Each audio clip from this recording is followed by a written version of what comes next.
Ya, guna melestarikan budaya daerah, pemerintah Kabupaten Minahasa Utara menggelar lomba bahasa Tonsea pada peringatan Hari Ulang Tahun Kemerdekaan Republik Indonesia yang ke-79 tahun. Pihaknya pun berharap budaya bahasa Tonsea terus dikembangkan. Guna mengembangkan dan melestarikan bahasa daerah Tonsea di Kabupaten Minahasa Utara, pemerintah kabupaten menggelar lomba bercerita bahasa Tonsea tingkat SD dan SMP se-Minahasa Utara.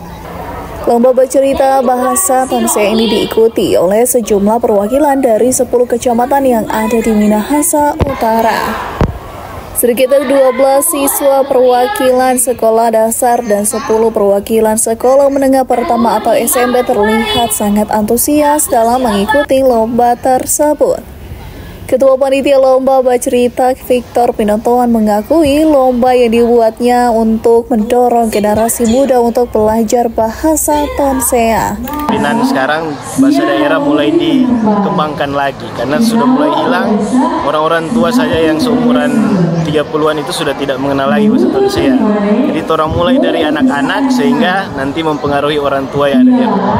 Anak-anak suka bahasa Tonsea. Bahasa Tonsea.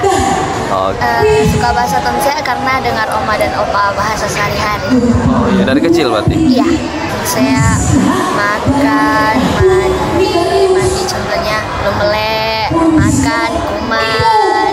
Kalau tubuh ada mata, weren, tangan. Kalau sudah di luar daerah itu bahasa membuat kita seperti saudara di negeri orang.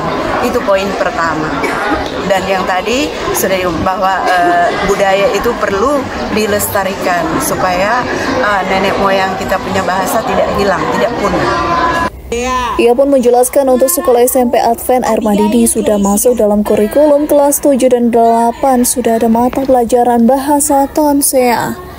Brian Umbo melaporkan untuk Kawanua TV.